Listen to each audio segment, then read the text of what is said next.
নমস্কাৰ, মই বাহাৰুল ইছলাম, অসম সাহিত্য সভাৰ আজীৱন সভ্য। আজিৰ কবিতা অনুষ্ঠানত মোৰ কবিতাৰ শিৰোনাম গীতাঞ্জলি। পোহৰ থাকিলেনো হ'বনো কি, আমি যদি অন্ধ, পোহৰত দেখা দৃশ্যবোৰ আমাৰ বাবে অদৃশ্য। জগতখন সুন্দৰ হ'লেনো হ'ব কি, শিক্ষা জ্ঞান আৰু ধৰ্মৰে ভৰা। আমি যদি মূৰ্খ, ধৰ্মৰ বাট জীৱন প্ৰভাত।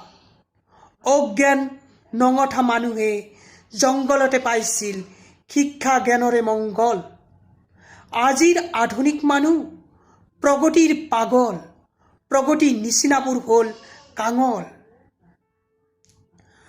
ধৰ্মৰ নাম লৈ জংঘলতে বৈ যায় পবিত্ৰ গংগাৰ জল। ধৰ্মীয়ে পালেনো কি হ'ব পবিত্ৰ গংগাৰ জল, যদি থাকে মনত মল, সেই ধৰ্মই বিফল। কৃষ্ণ গৰখীয়াই জংঘলতে দিছিল ঈশ্বৰৰ জ্ঞানৰ পোহৰ।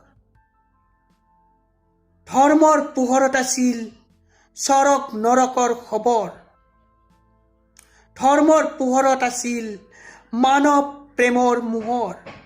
কৈছিল আত্মা অমৰ, মানুহ জীৱ শ্ৰেষ্ঠ, শ্ৰেষ্ঠ জীৱ ভণ্ড কৰ্ম আৰু সোৱাদ ব্যস্ত। মানুহেতো সমাজ ভ্ৰষ্ট।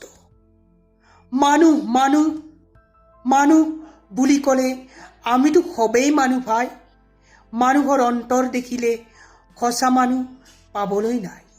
যদি কৰিছা পুণ্য, জীৱন তোমাৰ ধন্য, যদি নাই পুণ্য, জীৱন তোমাৰ শূন্য।